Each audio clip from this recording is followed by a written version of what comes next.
பறவைகளுக்கும் சகலவித காட்டு மிருகங்களுக்கும் கையை பிடித்து என் விவாக மனைவியாக ஏற்றுக்கொண்டு என் சரீரத்தினாலே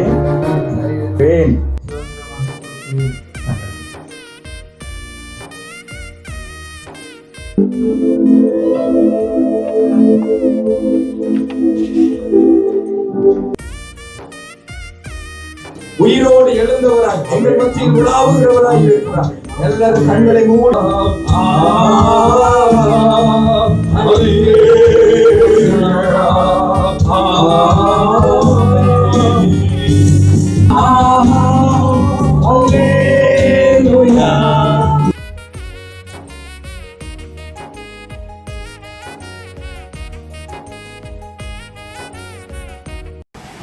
ஓகே வந்து கொண்டிருக்கிறாங்க பெண்கள் கிட்டே இருந்து போய் கதைக்க வர்றாங்க கோதாரி உள்ள விடுவோம் உள்ளாயடா முன்னுக்கு பாரு கார பாரு முன்னுக்கு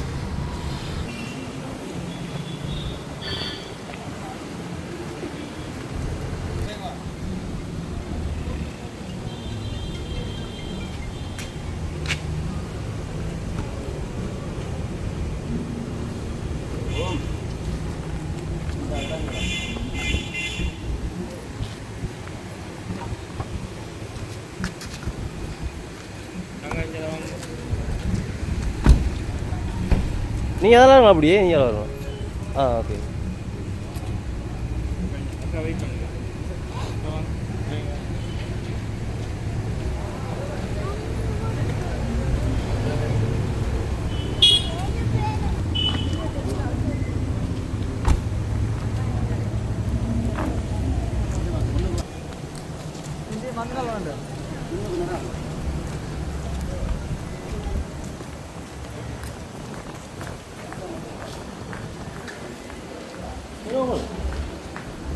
Hello.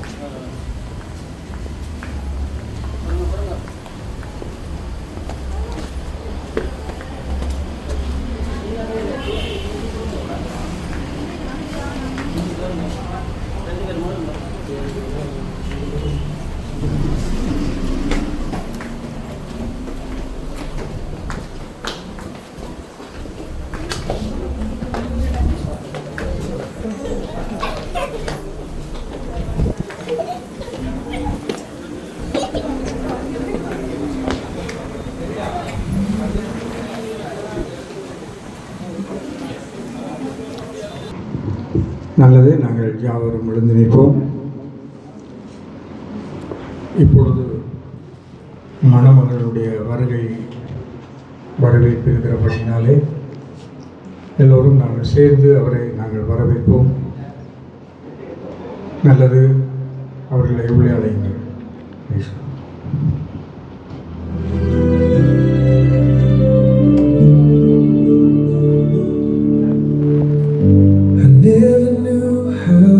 would be two hearts brought here so perfectly, through every prayer, through every year, and now I stand with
வருகை தந்திருக்கிறது. அனைவரையும் ஆண்டவராகிய இயேசு கிறிஸ்துவின் நாமத்திலே வரவேற்கின்றோம்.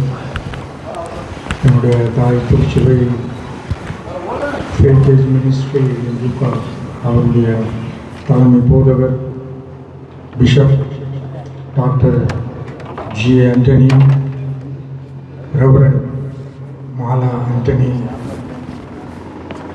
அவர்கள் திருச்சபையின் சார்பாக ஸ்ரீலங்காவிலே ஹெரிட்டேஜ் மினிஸ்ட்ரி ஊழியங்களை செய்து வருகிறதான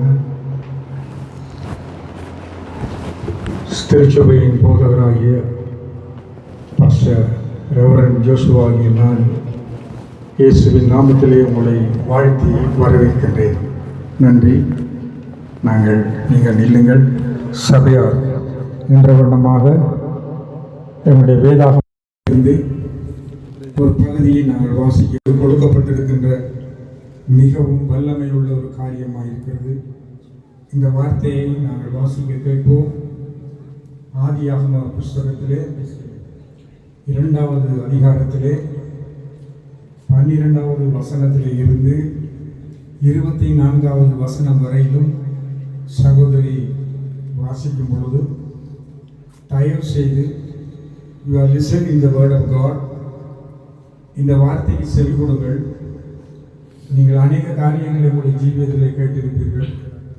but today you are listen the word of God. இது ஒரு காரியத்தை உங்களுக்கு சொல்ல போகிறது. வாசிக்கும்.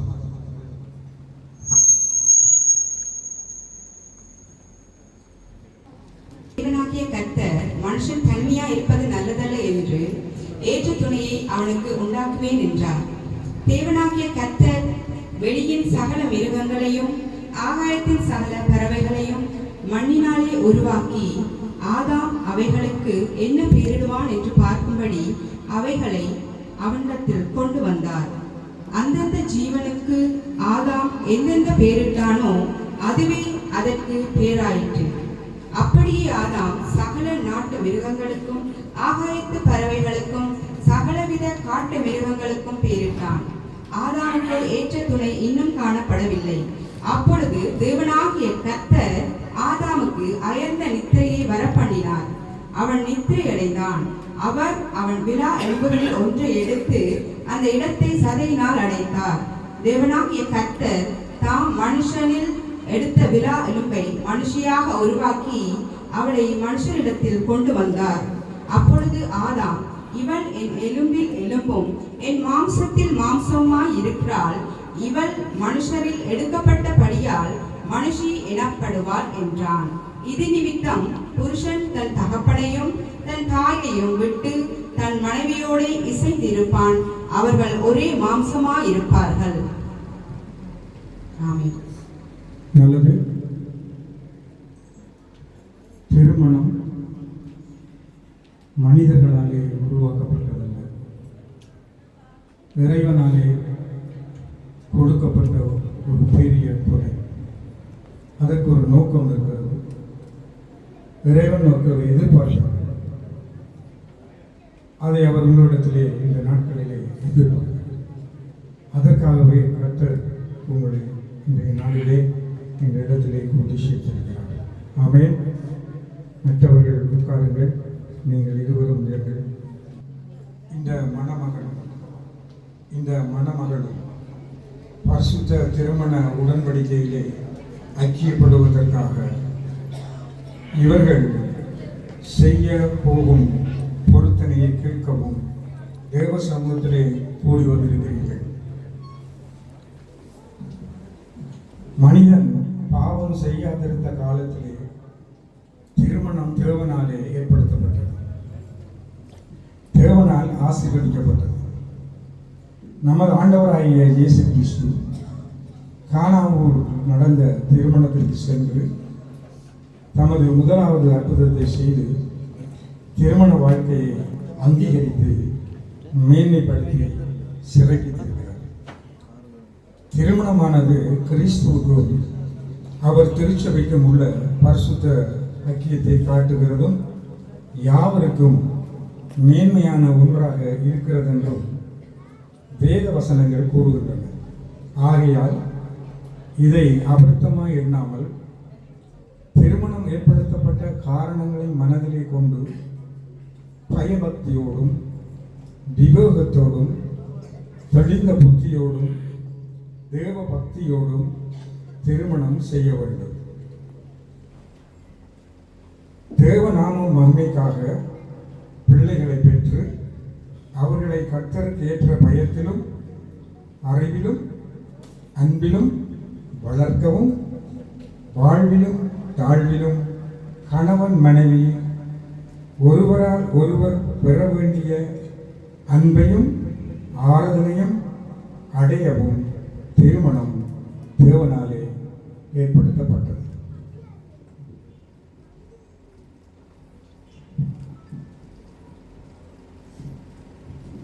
இந்த பரிசுத்த நிலையிலே சேர்க்கப்படும்படி இவ்விரண்டு பேரும் இப்பொழுது இங்கே வந்திருக்கிறார்கள். ஆகையால் இவர்கள் ஒருவரோடு ஒருவர் ஒழுங்கின்படி சேரக்கூடாத நியாயமான காரணத்தை யாராயினும் சொல்லக்கூடுமையானால் அதை இப்பொழுதே சொல்ல கடவுள். சொல்லாவிட்டால் இனி ஒரு நாளும் சொல்லக்கூடாது. இப்பொழுது மணமகன் இதை கவனமாக கேளுங்கள், நீங்கள் பதில் சொல்லுவோம். நீங்கள் ஒழுங்கின்படி திருமணத்திலே சேர்க்கப்படக்கூடாத காரணம் உண்டென்று உங்களில் யாராயினும் அறிந்திருந்தால் அதை இப்பொழுதே அறிவிக்க வேண்டும் என்று உங்கள் இருவருக்கும் கட்டளையிடுகிறேன்.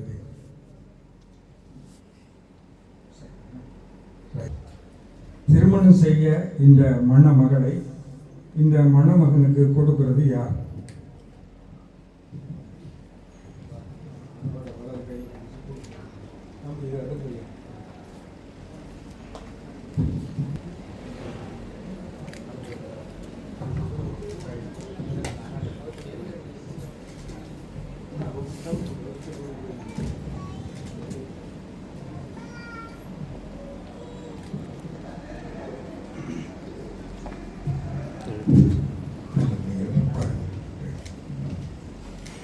கிருஷ்ணகுமார் ஆகிய நான்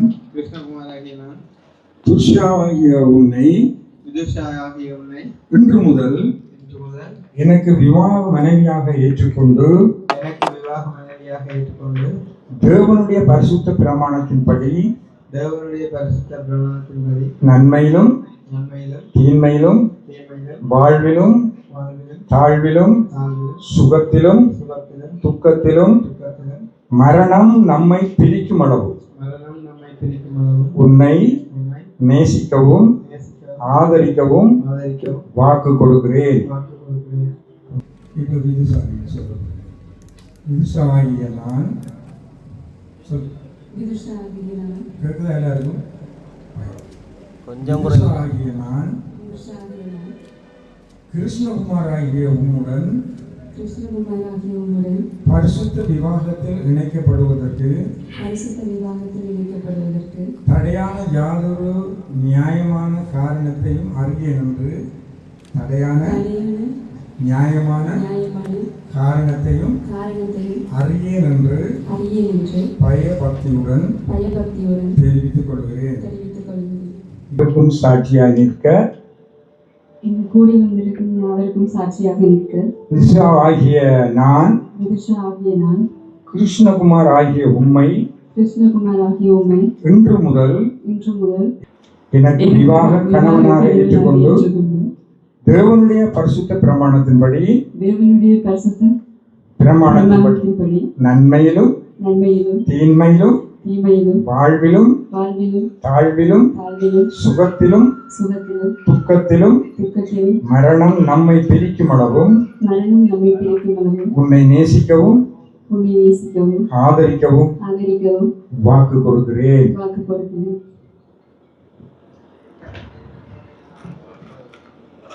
மணமகன், நான் உன்னை திருமணம் செய்வதற்கு அடையாளமாக உன் கையை பிடித்து என் விவாக மனைவியாக ஏற்றுக்கொண்டு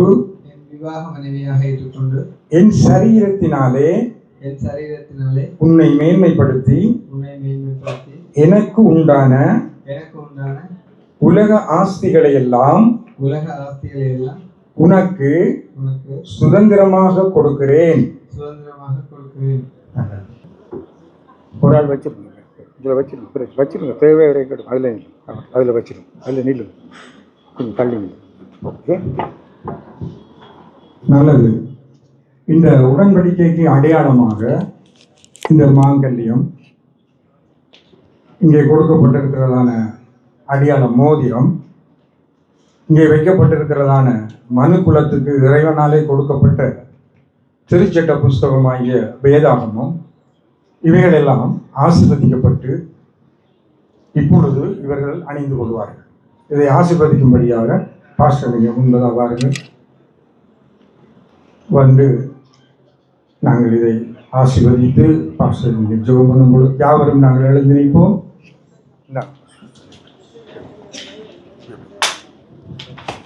இந்த ஒரு நல்ல நாளுக்காய் நன்றியோடு ஸ்தோத்திரிக்கிறோம் ஆண்டவரே.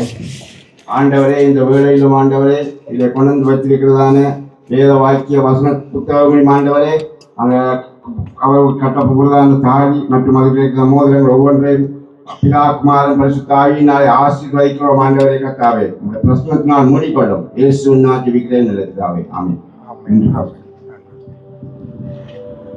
நல்லது.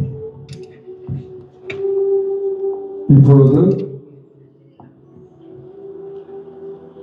ஒருவருக்கு ஒருவர் வேதாகமத்தை மாற்றிக்கொள்வார்கள்.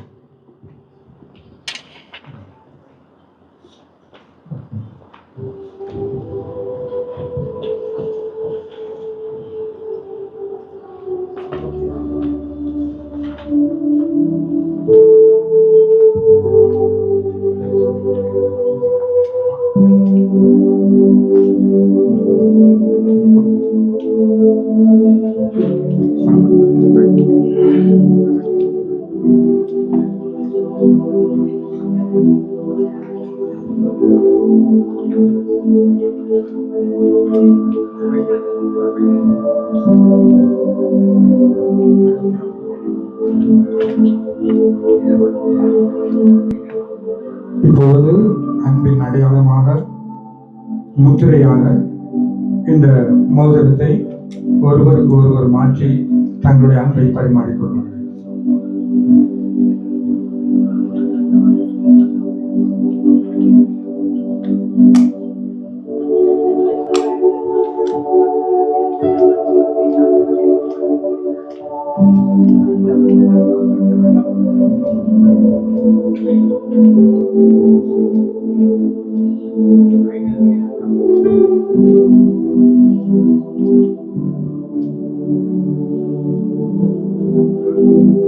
நல்லது.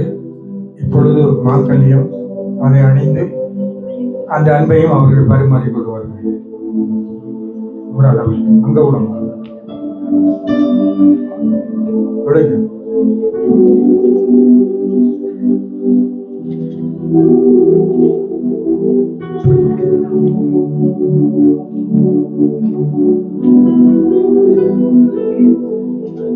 நீங்க இருங்க.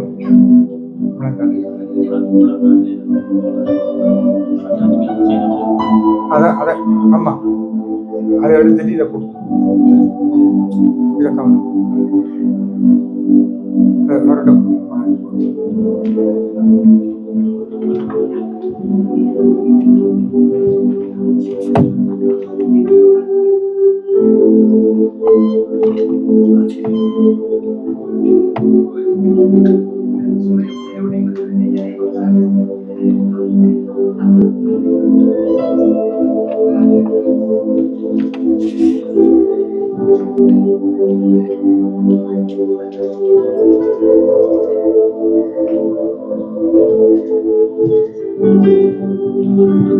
யாவரும் கரங்களை தட்டி அவருடைய நன்றியை தெரிந்து அவருடைய நாங்கள் சேர்த்திருக்கிறோம்.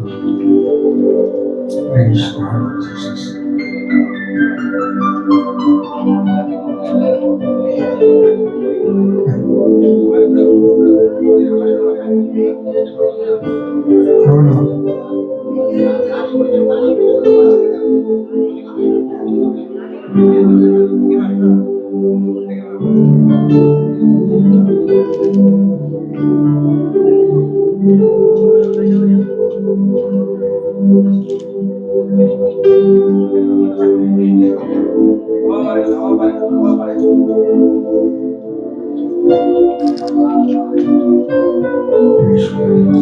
நல்லது.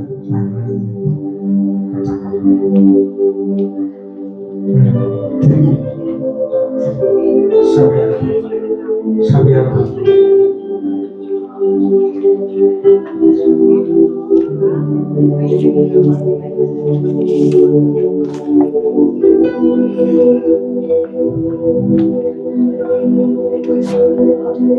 இவ்விருவரும் பரிசுத்த விவாக நிலையிலே ஒருமித்து வாழ சம்மதித்து தேவ சமூகத்திலும்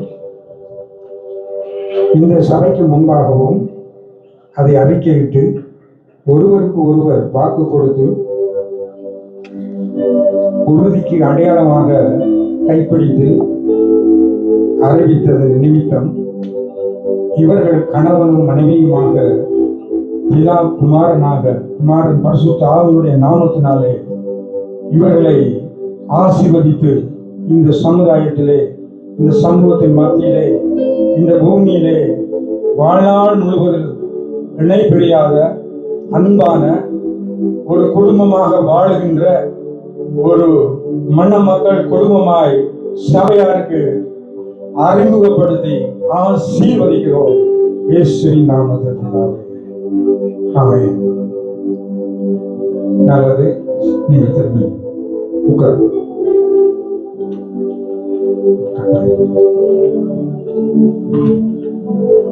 நாங்கள் இறைவனை ஆராதிக்க போகிறோம். சற்று நேரம் நம்முடைய ஆண்டவருக்கு நாங்கள் நன்றி சொல்ல போகிறோம். இந்த திருமணத்தை நடத்துவது என்பது சிறிய காரியம் அல்ல. இதற்காக அநேக பிரயாசங்களை பட்டிருக்கிறீர்கள், அநேக முயற்சிகளை எடுத்திருக்கிறீர்கள், அநேக சிரமப்பட்டிருக்கிறீர்கள், அநேக தடைகளை தாண்டி பிரயாசப்பட்டு இந்த திருமணத்துக்குள்ளே நீங்கள் கலந்து வந்திருக்கிறீர்கள்.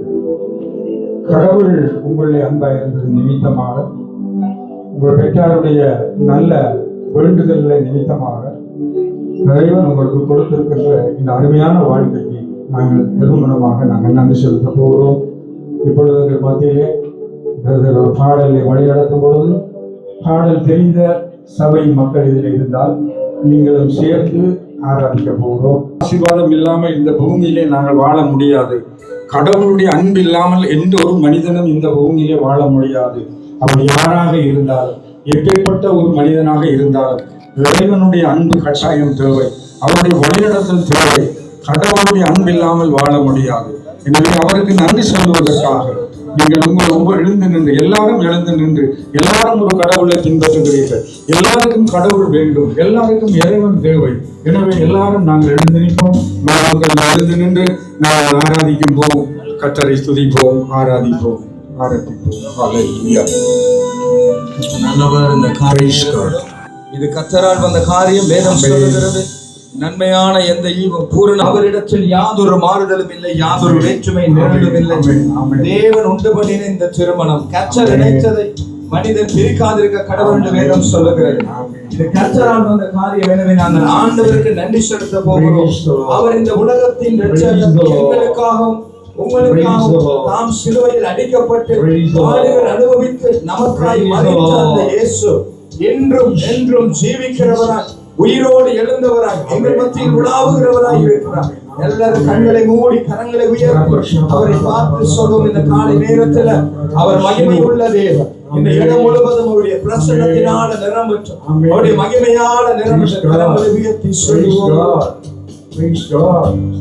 சர்வ சிருஷ்டிக்கும் எஜமான நீரே, சர்வ சிருஷ்டியை காப்பவர் நீரே, எங்கள் இதயத்திலும் போற்றுகிறோம், என்றென்றும் பணிந்து தொழுவோம். சொல்லுவோம். சர்வ சிருஷ்டிக்கும் எஜமான நீரே, சர்வ சிருஷ்டியை காப்பவர் நீரே, எங்கள் இதயத்திலும் போற்றுகிறோம், என்றென்று பணிந்து தொழுவோம். உள்ளத்தினால திறந்து சொல். ஹல்லேலூயா. ஹல்லேலூயா.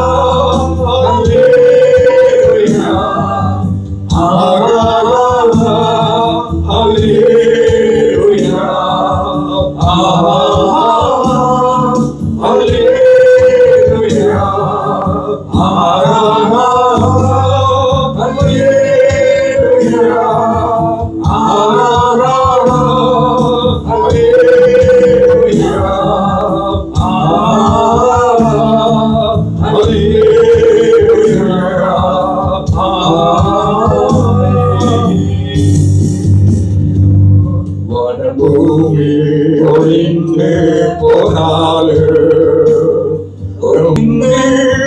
மறைந்து போ விசுவாசி என்றென்றும் உயர்த்தி சொல்லும். பூமி ஒளிந்து போனால் அவருடைய ஜீவனுள்ள வார்த்தைகள் ஒரு நாள் ஒளிவதில்லை. அவருடைய வார்த்தை மாறுவதில்லை. அது ஜீவனுள்ள வார்த்தை, அது உயிருள்ள வார்த்தையாக இருக்கிறது. இந்த கால நேரத்தில் கர்த்தர் இணைத்திருக்கிறார். இந்த புதிய வாழ்க்கையை தேவன் கொடுத்திருக்கிறார். விசுவாசி என்று படைக்கிற கரங்களை உயர்த்தி சேர்ந்து சொல்லும். ஹல்லேலூயா.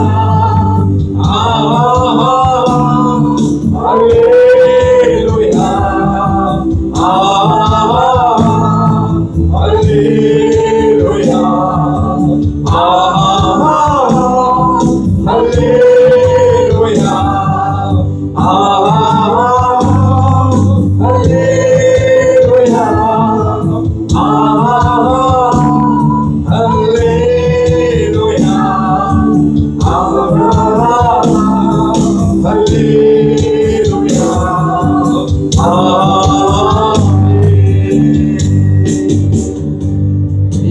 மனிதர்க்கும் ஆண்டவர் நீரே, எல்லா ஆசீர்வாதத்திற்கும் ஊற்றே. எங்கள் இதயத்தை உம்மேடு படைக்கிறோம், எங்குகின்றோம் உம் ஆசீர்வரவே. எல்லா மனிதர்க்கும் ஆண்டவர் நீரே, எல்லா ஆசீர்வாதத்திற்கு ஊற்றே. எங்கள் இதயத்தை உம்மிட படைக்கிறோம், எங்குகின்றோம் உம் ஆசீர்வாதம். கர்த்தர் அறிந்தவர் கரங்களை உயர்த்தி சேர்ந்து சொல். பரிசுத்த ஆவியானவருடைய வழிநடத்தல் ஆசீர்வதிக்கிறோம். ஆண்டவரை ஆசீர்வதிக்கிறோம். நம்முடைய ஆசீர்வதிக்கிறோம். நம்முடைய ஆசீர்வாதம் தங்கட்டும். சிரசிலே ஊற்றப்படுவதாக நல்ல கரங்கள் உயர்த்தி சொல்வோமா? ஹல்லேலூயா. ஹல்லேலூயா.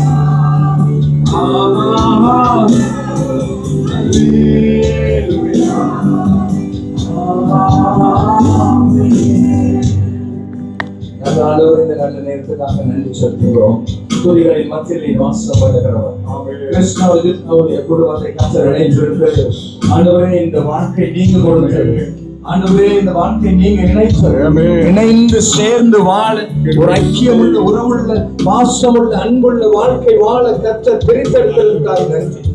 ஆண்டவரே, எந்த தடைகள் வந்தாலும் குடும்பமாய் சேர்ந்து ஓட கர்த்தர் கிருபை கொடுங்க, நலத்தை கொடுங்க, ஜெயத்தை கொடுங்க, ஜீவனை கொடுங்க. ஆசீர்வதிக்கிறோம். நாங்கள் இரு கரம் உயர்த்தி நாங்கள் ஆசீர்வதிக்கிறோம். எல்லாரும் கரங்களை உயர்த்தி அந்த கணவன் மனைவி தம்பதிகளை நாங்கள் ஆசீர்வதிப்போம். ஜீவனுள்ள வார்த்தை, சர்வ வல்லமையுடைய வார்த்தை அவர்கள் குடும்பத்தில் இருக்கும்படி, வார்த்தையை கொண்டு ஜெயம் எடுக்கும்படி கணவன் மனைவிடத்தில் அன்பு பாசம் அதிகரிக்கட்டும். ஆண்டவருடைய கிருபை, தயவு, இரக்கம் இந்த குடும்பத்தை நடத்தட்டும். ஆண்டவர், ஆண்டவரே, ஜீவனுள்ள நாட்கள் எல்லாம் நன்மையும் கிருபையும் எங்களை தொடரும். நான் கர்த்தருடைய வீட்டிலே நீடித்த நாட்களாய் நினைத்திருப்பேன் என்று வார்த்தை சொல்லுகிறது. எங்கள் தலைகளை எண்ணெயால் அபிஷேகம் பண்ணுகிறது. அவர்கள் பாத்திரம் நிரம்பி வழியேற்று ஆண்டவரை புல்லுள்ள இடங்களில் மேய்த்து அமர்ந்த தண்ணீர்கள் அட்டை கர்த்தர் கொண்டு போய் விடுகிறவர். அவர் ஆத்துமாவை தேற்றி நீதியின் பாதையில் நடத்துகிறவர். இந்த காலை நேரத்தில் குடும்பமாய் ஆசீர்வதிக்கிறோம். எங்களை தலைமட்டம் தாழ்த்தி உண்மை மேலாக உயர்த்துகிறோம். இயேசு என்கிற அதிகாரமுள்ள நாமத்தில் செபிக்கிறோம் நல்ல பிதாவே. ஆமென், ஆமென், ஆமென். கர்த்தர் நல்லவர். ஆமென். எல்லாரும் உட்காருங்கள். நான் உங்களோடு கொஞ்ச நேரம் செலவழிக்க போகிறேன். அழகாக உடுத்திருக்கிறீர்கள், மகிழ்ச்சியாக இருக்கிறீர்கள். நம்ம யாரெல்லாம் ஏதோ வேறு எங்கேயோ நான் நிற்கிறது போல உணர்கிறேன். உங்களை பார்க்கும் பொழுது I am very happiness. What is the reason? என்ன காரணம்? எதற்காக இந்த மகிழ்ச்சி? இந்த நாள் எப்படி கண்டுபிடிக்கப்பட்டது? எங்கேயாவது ஒரு டைரியில் எழுதி வச்சீங்களா? அல்லது நீங்கள் எழுதி வச்சீர்களா? அல்லது யாராவது ஒருவர் உங்களுக்கு எழுதி வைத்திருந்தாரா? இந்த இடத்திலே தான் இறைவன் வெளிப்படுகிறார். இது கர்த்தராலே வந்த காரியம். நாங்கள் கரங்களை தட்டுங்கள். இவர்களுக்கு கடவுள் இந்த நாளை நியமித்திருக்கிறார். இந்த திருமண வாழ்க்கைக்கு வருவதற்கு கடவுள் இவர்களுடைய ஆயுஷை ஆசீர்வதித்திருக்கிறார். அநேக கஷ்டங்கள், பிரச்சனைகள், உபத்திரவங்கள், வேதனைகள், நெருக்கங்களை எல்லாம் கடந்து இந்த நாளுக்குள்ளே கொண்டு வருவதை கடவுள் இவன் பிறக்கிறதுக்கு முன்னமே தீர்மானித்திருந்தார்.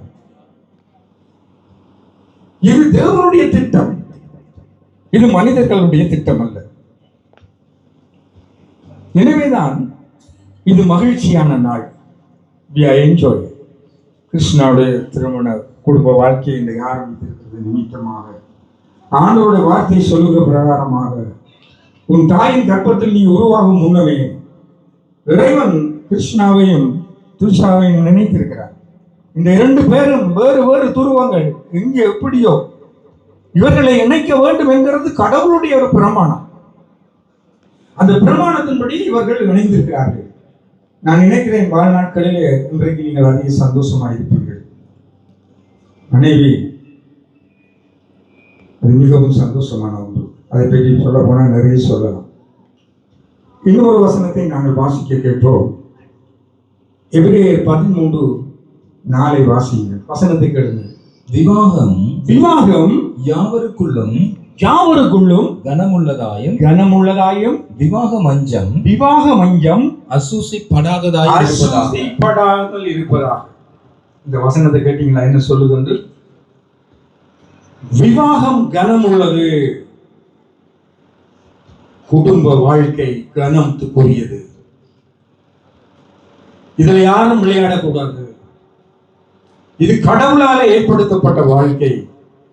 அடுத்த ஜெனரேஷனுக்குள்ளே கொண்டு போகிற வாழ்க்கை. இன்பம், துன்பம், உயர்வு, தாழ்வு எல்லாவற்றிலும் முகம் கொடுத்து இந்த குடும்ப வாழ்க்கையை வாழும்படி தேவன் இந்த திருமண மஞ்சத்தை ஆசீர்வதித்திருக்கிறார். ஆனால் இதை ஆசூசிப்படுத்தக்கூடாது. இந்த சப்ஜெக்ட்ஸ் உங்களுக்கு தெரியும். திருமணம் முடித்த பின்பதாக குடும்ப வாழ்க்கை இது கத்தோலிக்கர்களிலும் இருக்கிறது, கிறிஸ்தவர்களிலே இருக்கிறது, இந்துக்களிலே இருக்கிறது, இஸ்லாமியர்களிலே இருக்கிறது, சிங்கள மக்களிடத்திலே இருக்கிறது, தமிழ் மக்களிடத்திலே இருக்கிறது, அமெரிக்காவிலும் இருக்கிறது, ஐரோப்பியாவிலும் இருக்கிறது. all the world. Divorce,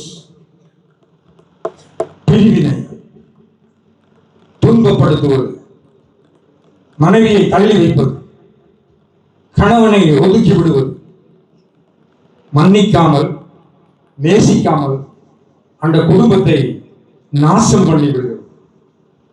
எத்தனையோ குடும்பங்களிலே எரிந்து கொண்டிருக்கிறது.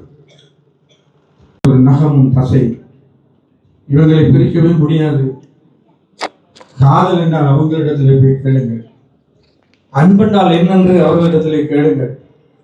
சந்தோஷமாய் இருப்பது எப்படி என்று அவர்களிடத்திலே கேளுங்கள். அப்படி ஒரு அடையாளமாக இந்த குடும்பம் இருக்க வேண்டும். அதனாலதான் திருமண மஞ்சத்தை அசுசிப்படுத்தக்கூடாது.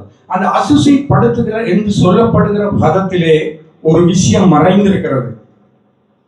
அதை நான் உங்களுக்கு ஓப்பனாய் சொல்லியே ஆக வேண்டும். யாருக்கும் நான் பயப்படுவதில்லை, கடவுளை தவிர. அந்த திருமண மஞ்சம் என்பது மனைவிக்காக ஏற்படுத்தப்பட்டது, என்னுடைய சொந்த மனைவிக்காக. அதிலே இன்னொருவரோடு வாழ்கிற வாழ்க்கை அசுசிப்படுத்துகிற வாழ்க்கை விபச்சாரம். இது எல்லாம் கடவுளுடைய பார்வையிலே தண்டனை, மன்னிக்க முடியாத குற்றங்கள். அந்த குடும்பத்திலே சாபம் வளரும். ஒரு மனைவியோடு வாழ்வதே போராட்டம் நிறைந்த வாழ்க்கை தான். பல மனைவிகளோடு வாழ்கிறது என்பது கடவுளுக்கு விருப்பம் இல்லாத காரியம். எனவே திருமணம் ஆசைப்படுத்தப்படக்கூடாது, அது கனத்துக்குரியது. அதாவது தான் நாங்கள் இவர்களை இவ்வளவு பேரும் இதிலே வந்து இது ஒரு நிகழ்வாக நாங்கள் செய்து இந்த இடத்துல இவர்களை கனப்படுத்துகிறோம். ஹல்லேலூயா. இப்பொழுது வாசியுங்கள் ஆதியாகமம் 2ஆம் அதிகாரம் 18வது வசனத்தை வாசியுங்கள். பின்பு தேவனாகிய கர்த்தர், பிறகு தேவனாகிய கர்த்தர், மனுஷன் தனிமையாய் இருப்பது நல்லதல்ல, மனுஷன் தனிமையாய் இருப்பது நல்லதல்ல, ஏற்ற துணையை அவனுக்கு உண்டாக்குவேன் என்றார். ஏற்ற துணை. பாருங்க, மனைவி துணையாயிருக்கிறோம். மனைவி துணையா இருக்கிறதுக்கு தான் மனைவி. அன்பா இருக்கிறதுக்கு தான் மனைவி. நேசிக்கிறதுக்கு தான் மனைவி. என்னை தாங்குறதற்கு, என்னை பராமரிப்பதற்கு, என்னோடு பேசுவதற்கு, நான் தனிமையாக இருக்கக்கூடாது, நான் எல்லாரையும் விட்டு வந்தவர்கள், ஒருவருக்கு நான் உதவியாக இருக்கும்படியாக தேவனாலே தனிமையை போக்குவதற்காக அந்த பிள்ளையை ஆண்டவர் கொண்டு வந்து அவனுக்கு கொடுக்கிறார். என்ன கிருஷ்ணன்? இப்ப அப்போ நீங்க இனி தனிமையா விடல. இப்போ உங்களோட கண்டக்ட், உங்களோட தொடர்பு, உங்களோட எல்லா காரியங்களும் கரெக்ட். வேதம் சொல்லுகிறது, இது நிமித்தம் தன் தாயையும் தன் தகப்பனையும் விட்டு பிரிந்து வாழுவார் என்று வேதம் சொல்லுவது. ஆண்டவர் சொல்றாரு, மனுஷனை உண்டாக்கி மனசியை கொடுத்துட்டு சொன்னார், நீங்கள் இனி பிரிந்து எல்லாவரையும் விட்டு வாழணும். ஆமே. என்ன கிருஷ்ணா? இப்போ அந்த புள்ள கேட்குது, நான் ஒரு இடத்துக்கு போகணுமா? சிசி அவட அம்மாட அனுமதி இருக்கா எடுக்காமல் சொல்லி சொல்லி அதெல்லாம் முடியாது. அவளை நீ சந்தோஷப்படுத்த வேண்டியது உன்னுடைய கடமை. அம்மா விளங்கி கொள்ளணும், அப்பா விளங்கி கொள்ளணும், மாமா விளங்கி கொள்ளணும், வந்திருக்கிற சொந்தக்காரன் விளங்கி கொள்ளணும். அவங்களோட சுதந்திரம் இன்றைக்கு கிடைச்சிருக்கு. இவங்க சுதந்திரம் பறவைகள், செடில் போட்டு இழுக்கக்கூடாது. அவங்களோட வாழ்க்கையை அவங்க வாழணும், நாங்கள் விட்டு கொடுக்கணும், அவங்களை ஆசீர்வதிக்கணும், பிரிந்து இருக்கணும். வைத்தியசாலையிலே பிள்ளை பிறந்த உடனேயே பிள்ளைக்கு பொங்கல் கொடியை வெட்டி நீங்கள் விட்டதை நான் உணர்ந்தீங்க. இப்போ இப்போ இன்றைக்கு இவ்வளவு பேருக்கு மத்தியில் வச்சு, இந்த போதருக்கு மத்தியில் வச்சு, இந்த ஆண்டவருக்கு முன்னால நீங்கள் மறுபடியும் வெட்டி இப்ப வெளியில வர்றீங்க. கிருஷ்ணாவை வெட்டி வெளியில வர்றீங்க. இந்த பிள்ளைய வெட்டி எல்லாரும் அறிய, ஊர் அறிய, உலக அறிய, எல்லாருக்கும் தெரிய வெட்டி விடாதீங்க. நீங்க இந்த சமுதாயத்திலே தனித்து வாழ போவீங்க, தனித்து திட்டமிட போவீங்க. எல்லாமே உங்களுக்கு ஆசீர்வாதமா இருக்கு. நீங்க தேவனோடு சேர்ந்து வாழும்போது எல்லாரையும் மதித்து, எல்லாரையும் அன்பு செய்து, எல்லாரையும் கனப்படுத்தி, எல்லாருக்கும் கொடுக்க வேண்டிய மரியாதையும் கனத்தையும் கொடுத்து நேசித்து உங்களுடைய குடும்பத்தை நீங்கள் வாழும் பொழுது ஆண்டவராகிய இயேசு கிறிஸ்துவினுடைய கரம் உங்களோடு இருந்து உங்களை நடத்தும். அதனால்தான் தேவன் உமக்கு இவளை ஒரு ஏற்ற துணையாக கொடுத்திருக்கிறார். வாசிங்க ஆதியாகமம் 2ஆம் அதிகாரம் 21 to 24 மட்டும் வாசி.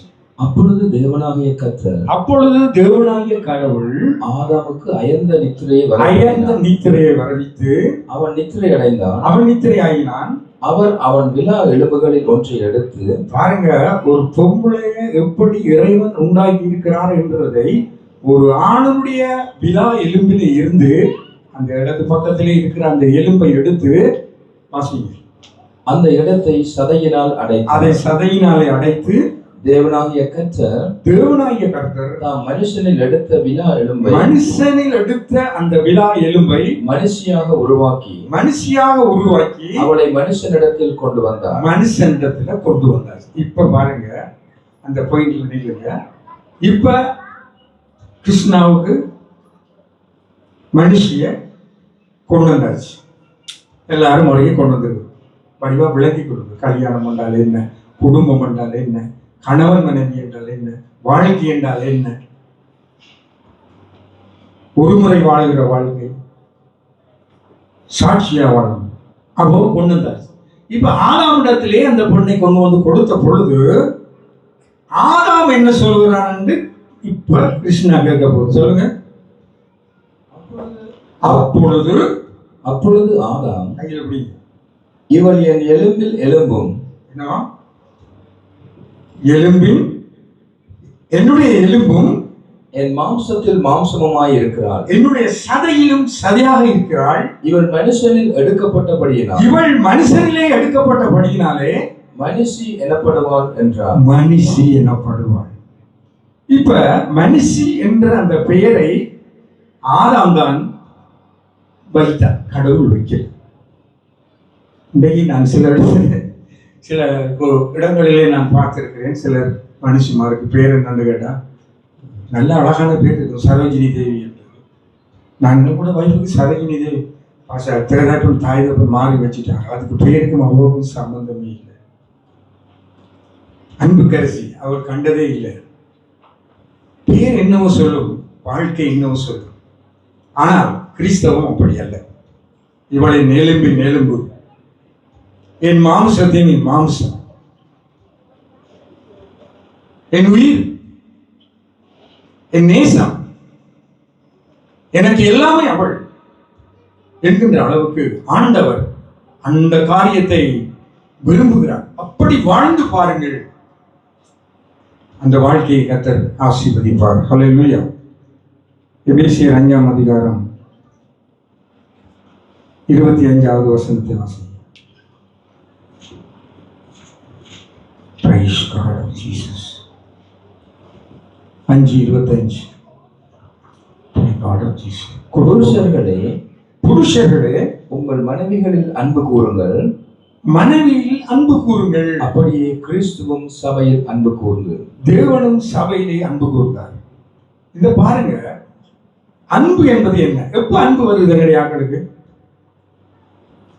நல்ல சாரி வாங்கி கொடுத்தா அன்பு வருது. அன்றைக்கு பிரியாணி சாப்பாடு, நல்ல படம் பார்த்தா அன்றைக்கு ஸ்பெஷல். ஒரு பிக்னிக் போய் வந்தா அன்றைக்கு ஒரு ஸ்பெஷல். ஏதாவது ஒன்று கொடுத்தால் தான் அந்த அன்பு வருகிறது. ஆனால் இங்கே இந்த அன்பு சற்று மாற்றமாயிருக்கிறது. இந்த ஆண்டவர் சொல்லுகிற அன்பு என்ன சொல்கிறார்? இன்பத்திலும் நீ அன்பாயிருக்க, துன்பத்திலும் அன்பாயிருக்கும். இப்ப எக்ஸாம்பிளுக்கு நான் சொல்லுகிறேன். இந்த சகோதரி சொல்கிறார், எனக்கு இந்த முதுகிலே கடிக்கிறது, விடத்துல கிருஷ்ணா அவருக்கு சொருக்கி விடுங்கன்னு சொல்றேன். எனக்கு நேரம் இல்லை, யாராவது நிப்பா சொருக்கி சொல்லலுமா? கிருஷ்ணா சொல்லுவீங்களா? சொரிஞ்சு விடுறது உண்ட கடமை தான். இப்படித்தான் கண்ணு கருத்துமா இருக்கணும் மனைவி. மனைவி பெரிய பொக்கிஷம், அதை பற்றி பேசுறதுக்கு எனக்கு நேரம் இல்லை. அன்பிலே தான் இந்த குடும்பங்கள் வாழணும். நீங்கள் அன்பாயிருந்தால் கர்த்தர் உங்களை ஆசீர்வதிப்பார். வாசியா 28வது வசனத்தை வாசிங்க. அப்படியே புருஷர்களும் தங்கள் மனைவிகளை தங்கள் சொந்த சரீரமாய் பாவித்து அவர்களில் அன்பு கூற வேண்டும். எனவே நீங்க 2 பேரும் அன்பில தான் வளரலாம். அதுக்கு தான் தேவன் உங்களுக்கு கட்டளையிட்டிருக்கிறார். ஒருவரை ஒருவர் தாங்கி, ஒருவரை ஒருவர் நேசித்து, ஒருவரை ஒருவர் பொறுமையாக சகித்து நீங்கள் வாழுகிற அந்த வாழ்க்கையை தான் தேவன் விரும்புகின்றார். எனவே இதை வாசிங்க. மத்தேயு 19ஆம் அதிகாரம் 3வது 6வது வசனம் வரையிலும் வாசித்து நாங்கள் முடிவுக்கு வரப்போகிறேன். வாசிங்க. மத்தேயு 19ஆம் அதிகாரம் 3லிருந்து 6 மட்டும் வாசிங்க. 19. அப்பொழுது பரிசேயர் அப்பொழுது பரிசேயர் அவரை சோதிக்க வேண்டும் என்று அவரிடத்தில் வந்து புருஷனானவன் தன் மனைவியை எந்த முகாந்தரத்தினாலும் தள்ளி விடுவது நியாயமா என்று கேட்டார். பாருங்க, கடவுளிடத்துல வந்து ஒரு மனுஷன் கேட்கிறான், ஒரு ஆசிரியர் கேட்கிறான், புருஷன் தன்னை பொண்டாட்டிய எப்ப தள்ளி விடலாம்? தள்ளி விடுறதுக்கு சான்ஸ் இருக்கா? இதே கணவர் அப்படி கேட்கிறாங்க, பாச சான்ஸ் இருந்தா சொல்லுங்க, உத்தரவு. ஆனால் கடவுள் என்ன சொல்றாருன்னு பாருங்க, அவர்களுக்கு அவர் பிரதியுத்தரமாக ஒன்று சொல்கிறார். கவனமாக கேளுங்க please, listening the word of God. அவர்களுக்கு அவர் பிரதியுத்தரமாக ஆதியிலே மனுஷனை உண்டாக்கினவர் அவர்களை ஆணும் பெண்ணுமாக உண்டாக்கினார் என்பதையும் இதன் நிமித்தம் புருஷனானவன் தகப்பனையும் தாயையும் விட்டு மனைவியோடு இசைந்திருப்பான். அவர்கள் இருவரும் ஒரே மாம்சமாயிருப்பார்கள். உங்களுக்கு நுண்ணினா அவருக்கு கண்ணீர் வரும். சொல்றேன், படிக்கிற இருந்து என்னுடைய ஃப்ரெண்ட் அவர் மேரி பண்ணிட்டார். அவன் சொல்லுவான், நீங்க என்ன உடம்புனாலும் எனக்கு சொல்லுங்க, I will accept my life, but you are not misunderstanding from my வைஃப்னு சொல்லுவேன். இந்த மனைவியை பற்றி நீங்கள் ஏதாவது சொன்னீங்கன்னா உங்களோட முகம் கூட நான் பார்க்க மாட்டேன்னு சொல்லுவேன். But yeah great love for you. நாங்கள் இப்படி உன்னால எப்படி நேசிக்க முடிகிறதுன்னு சொல்லி, அவள் என்னை மன்னிக்கிறது அதிகமோ, அதனால தானே நான் நேசிக்கிறது. அவள் சரியாம காலையில இருந்து பொழுது மன்னிக்கிறேன்னா அவரை எப்படி குழப்படி செய்வார். அதால் அவருக்கு நேசம். எனவே மன்னிக்கிறதும் மறக்கிறதும் உங்களுடைய ஆயுதமாக இருக்க வேண்டும். இந்த ரெண்டும் தான் உங்களுடைய பாதையிலே வளர்ந்து வரப்போகிறது. இன்னும் ஒரு முக்கியமான காரியம், கிருஷ்ணா உங்களோட அம்மா அப்பா, சகோதரி உங்களோட அம்மா அப்பா, வேதம் பிரமாணம் சொல்கிறது, பெற்றாரை கனப்படுத்துங்கள். உங்களுக்காக அவங்க அநேக தியாகம் பண்ணியிருக்கிறாங்க, அநேக கிரையும் கொடுத்துருக்காங்க. நீங்கள் ஒன்றும் அறியாமல் வைத்தியசாலையிலிருந்து வீட்டை கொண்டு வந்தாங்க, எல்லாமே அவங்கள் தான். இதுல பெரிய மிரக்கல் என்னண்டா, உலகமே வணங்குங்க சொல்லுவாங்க, அன்னையை போல் தெய்வம் இல்லை என்று. அந்த அளவுக்கு அன்னையை உயர்த்தி வைத்திருக்கிறதுக்கு காரணம் என்று தெரியுமா? இந்த உலகத்திலே எந்த விஞ்ஞானியாலும் செய்ய முடியாத ஒரு காரியம், எந்த மனிதராலும் அதை செய்ய முடியாது. அப்படிப்பட்ட ஒரு காரியத்தை தாயானவள் செய்திருக்கிறார். என்னன்னு தெரியுமா உங்களுக்கு? என்ன சொல்லுங்க பார்ப்போம். இல்லையா, என்ன சொல்றீங்க? கருவில சுமந்ததுன்னு சொல்றாரு. வேற அம்மா பற்றி அறிவு வேற. நன்றாக புரிந்து கொள்ளுங்கள். அம்மா தன்னுடைய இரத்தத்தை பாலாய் கொடுத்தவள்,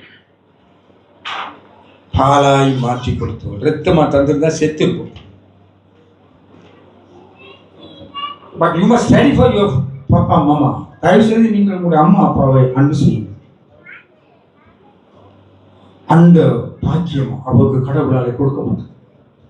அப்படி வளர்ந்த நீங்கள், நான் விசுவசிக்கிறேன், இந்த பூமியிலே நீங்கள் நீடித்த நாட்கள் நிலைத்திருந்து நன்மையிலும் கிருபையிலும் பெருகி 128வது சங்கீதம் சொல்லுகிறது போல, உன் கைகளின் பிரயாசை நீ சாப்பிடுவாய், உனக்கு பாக்கியமும் நன்மையும் உண்டாயிருக்கும். உன் பிள்ளைகள் உன் பந்தியை சுற்றிலும் ஒலிவ மர கண்டுகளைப் போல இருப்பார்கள். நீ செய்வதெல்லாம் வாய்க்கும். எனவே முப்புரி நூல் சீக்கிரம் வராது. ஒரு ஆலோசனை, 3வது நபர் உங்களுக்குள்ளே வரும் பொழுது ரொம்ப கவனமாயிருங்க. அதனாலே தான் குடும்பங்களுக்குள்ளே பல தாக்கங்கள், பிரிவுகள் எல்லாம் வர வாய்ப்பு இருக்கிறது.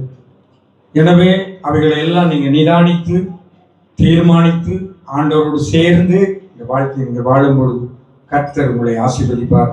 இந்த உலகம் உங்களை அண்ணாந்து பார்க்கும். நீங்கள் அருமையான ஒரு வாழ்க்கையை நீங்கள் வாழ்வீர்கள்.